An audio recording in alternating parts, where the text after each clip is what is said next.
Don't you forget about me.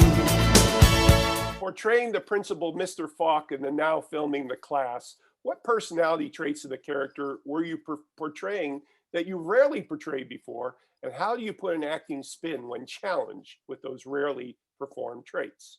Right. Well, Paul Gleason, who we worked together on the Breakfast Club years ago, was a great guy, and we were good friends. So I'm kind of drawn upon some of the stuff that Paul did in creating a new character.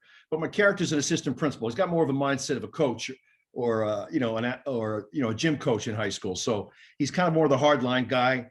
Where Debbie Gibson, who's doing a fantastic job, she plays like the drama teacher, and she gives them the task of coming in and revealing something of themselves by presenting a character, be it fictional or non.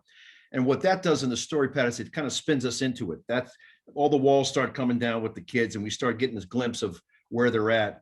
And the thing I love about with Nick Solozzi, who's a local guy here, he's done a fine job in directing this and also writing a beautiful script. I never imagined that I'd sort of reimagining or remaking to a degree one of John's films, but there's a lot of great conflict. There's a lot of great humor, and he really has it really down. So it's a really solid script, and just kind of digging in and go with it. You want to always be prepared, at the same time, go with the flow on the day and see what you get from the other actors, Obviously, filmmaking is a different business than when you started out. What do you think are both the biggest differences currently versus the movie sets back in the day? And is there anything better about it? Sort of embracing all of this, whether it's technology or just sort of the fast moving pace of the world. So I think that's the big difference. I don't know if it affects production as much, but it's certainly just a new world in terms of people's outlook. And I think the younger generation has been beset with all that. They're dealing with all that. It's a faster moving world, and I think that's reflected in terms of the work itself. It's pretty much the same approach, I think. What do you think are the primary differences between teenagers today and teenagers when we were kids? And how is that expressed in The Class? Well, I think, as I said earlier, the stakes are much different for this. I don't want to give too many plot points away, but we have 6 kids instead of 5, and they're dealing with a wide range of issues. That is all unfurled in the course of the day. As Debbie gives them this task, they bring in their class, and they have to sort of draw upon either their own inspiration or they're bringing another character to the light. And what's interesting is, because the stakes are very shocking and much different, I think that's really what's raised the game on this project. As I said, it's a reimagining. It's not a remake of John's work in the film we did, but a different take on it, So, cool. And I think people see that when they see the film, Awesome. What performance from your younger days do you look at and are surprised by how far you went with the character? And how does that inspire you as an actor today? I think The Breakfast Club comes to mind because, we were digging deep. It was almost like shooting a play all those years ago, Pat. We were out at Glenbrook North, and we had built that set inside that school, which had been shut down. And it was the gym that we used. So we built that set there.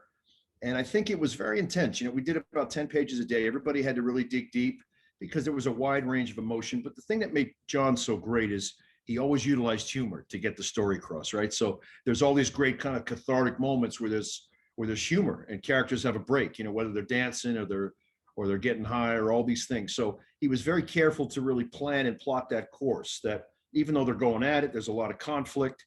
There's also a lot of room where the characters can breathe. And I think all these years later, that's the picture that holds up the most and keeps finding younger generations, because I think that's what people do. It's almost an unconscious thing, like they're going through group therapy when they watch the picture, So Well, I think for all those reasons, it's interesting. Yes, at sir. any point in your career, did you ever take acting lessons? And what was the motivation to do so? And did you feel you were different or better actor afterward? As a kid, I think I was kind of freestyling. I think that I had a natural ability to be kind of a goofball, and the comedy came very easy to me. But as the years progressed, and after I worked with John, Pat, I did work with coaches. I had a couple of really great coaches, and really kind of applied that, because obviously the things that work for you as a kid won't work for us in our 20s and 30s. So for me, it was about a reinvestment in the craft, and I did work with some great coaches who really helped me. So you portrayed real people in your career, for example, Bill Gates and Yankees pitcher Whitey Ford. What is different about that acting challenge, and what was the process, and how was the process different in developing those roles? Well, it's very interesting because I think I felt a real personal responsibility in the case of Gates and also playing Whitey Ford. or that person is still alive. Obviously, Mr. Ford was alive when I made the picture. And in playing Gates, I did everything I could. I read every biography. I read his books. And you get a greater sense of incentive. You know, you're more motivated to really deliver, you know, and do a good job for all those reasons, because people know what to expect, if you will. So I think that's a great thing. It helps sharpen me over the years when I've had those opportunities, for sure. Did you get to meet Ford? I did. It was a great, quick story. So we're at the premiere, and it was really fun. I walked up to him and I said, "Mr. Ford, Michael Hall here. Nice to meet you, sir. I played you in the film." And just like a manager, it was so funny. He kind of looked past me and he went, "I hope you have a good curveball, kid." And he walked away. But that was a real honor, you know. And when we made the picture too, Pat, we had Yogi Berra, we had the family of Mr. Mantle, some of the Maris family. It was a real honor. Again, where you're kind of touching history in that case. It was really great. And there was such a naturalism in that film. I really enjoyed that. I've seen it several times. That's great. Good to hear. I appreciate it. It's one that stands out in my career, and I'm grateful for it. Cool. Very cool. So you have described yourself as self-educated and an avid reader. Which book or books were the most enlightening for your life, and how is reading a survival instinct for you? Well, it's something that, you know, as a kid, to be very honest, I wasn't into reading. And as I progressed in life, I really started to educate myself. So, you know, everything from theology to philosophy. I like a lot of different stuff, business books. You know, I've never really been into novels, as it were, but I basically have really enjoyed reading. And obviously, you're always feeding your mind. So it's sort of an ongoing, nonstop process. There's a great Irish writer named John O'Donoghue. And years ago, his books really affected me. I read a book called Anam Cara and a couple of others of his. He's a real standout too. So, you know, kind of a wide range of stuff, you know. You are going to appear in the upcoming film Halloween Kills. What is the key for you in stepping into a popular franchise and portraying a familiar character like Tommy Doyle? Are you about to defy expectations on that role? I certainly hope so, Pat. God willing. Well, you know what, buddy? I was so keyed up just to be a part of that picture. I was delighted when David Gordon Green and Danny McBride, who I feel is like the modern day Bill Murray, and that's a big compliment. I love those guys, and they really gave me such a great opportunity. You know, they're guys that kind of grew up on my work. And I'll be honest, years ago, I kind of thought, well, if I hang in there and keep chipping away, as my father told me, maybe I'll get to work with some people that kind of grew up watching me, you know? So it was a real privilege working with Jamie Lee Curtis, Blumhouse, and then David and, as I said, Danny McBride, fantastic guys. So we had a great cast, and I really dug into it. I think fans are going to be really excited. We were supposed to release the picture last year, but because of COVID and what we all went through, they delayed it, but it's going to be well worth the wait. I can tell you that. It really packs a punch. Yeah. That is great. That's great, Mike. I mean, Thank you. seriously. And also, like you said, so many people who have been influenced by your work over the years, like the Goldberg cast and all those people, they bring you back, not as nostalgia, but what you contribute today. And I think that's really important.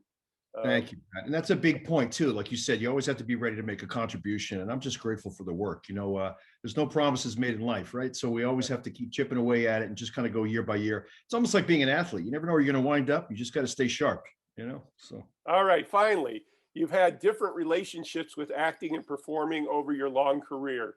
From the highest heights to the work it out years of character roles, what advice would you give actors on how to stay enthusiastic and always do good work?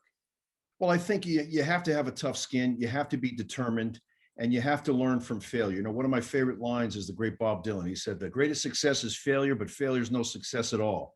So in life, we're always going to meet challenges. Doesn't matter what your proven, you know, your choice of career is. But I think you got to really just have that mindset. Again, much like athletes or great business people, where you just do something that you love. And as the old saying goes, you never work a day in your life. As long as you're passionate about it and you're focused on the future, you know, you can't sweat the small stuff. You just got to keep pushing ahead, you know. That's 40 years of experience talking, my friend. This is Patrick McDonald for HollywoodChicago.com. Copyright 2021.